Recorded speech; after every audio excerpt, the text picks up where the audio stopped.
I always joke that once you're on the front page of the local paper as the abortion kid, there's really no going back. I'm one of the youngest candidates, not only in Montana history, but in the history of our country. I had 3 students come in masks and they poured alcohol on me. You have rogue abortion facilities who are putting women in danger, and you need to hold them accountable.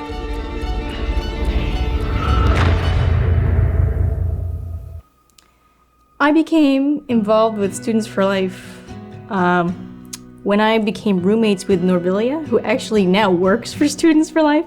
I love her, she's amazing. She was, at the time, she actually sued Queens College to make her Students for Life club, and I was like so inspired by that I had to be a part of it. I was like, no way, you actually took them to court and you won. Like, it was so cool. I was like, I can't let this die. Like, it has to keep going. So I kind of participated a lot, and then I became the president of the group. And while I'm doing it, I was interacting with students on campus, and I just became so enamored with talking to students about it, because I realized that people, generally college-age students, and if they're not involved with the pro-life movement, they don't know anything factual about abortion. It's just a fact.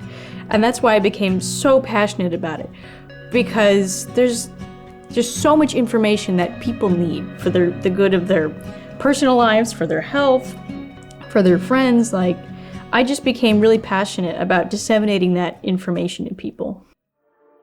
When I was at Queens College and I was working with Norvilia, we met a bunch of students who, actually we had a girl in our group who experienced an unplanned pregnancy, and she had felt a lot of pressure to drop out of school. And so from that point on, Norvilia had said to me, we need to start a scholarship. We need to have resources on campus for people.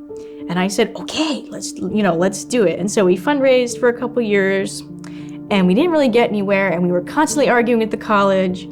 And they basically, Queens College said to us, if you want this to be a Queens College scholarship, you need to approach us with a large amount of money, and then the board has to approve it. And I was like, okay, all right. And then I had this conversation with my dad where I'm talking to him about this, and I'm like, I don't know what to do. The administration's not really helping me.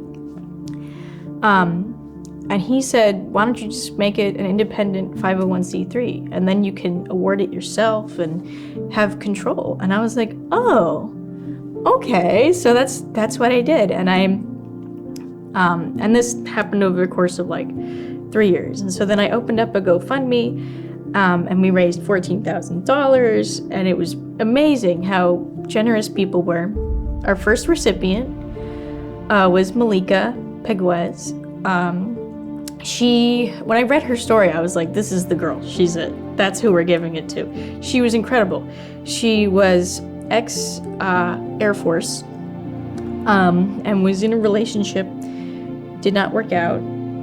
She had 3 children, so she moved to New York at the start of the pandemic, just her and her children, and lived in a shelter while she was going to school.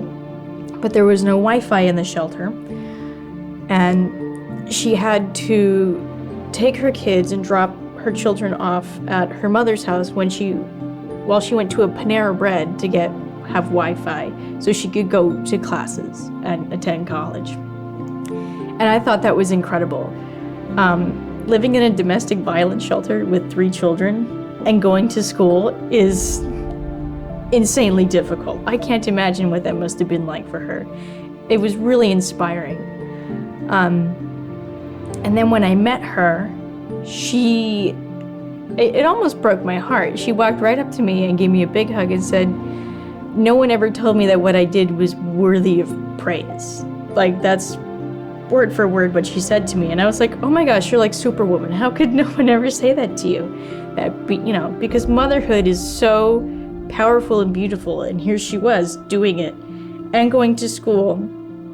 And no one, bothered to say what an accomplishment that was ever to her, So that was really a joyful, fantastic moment.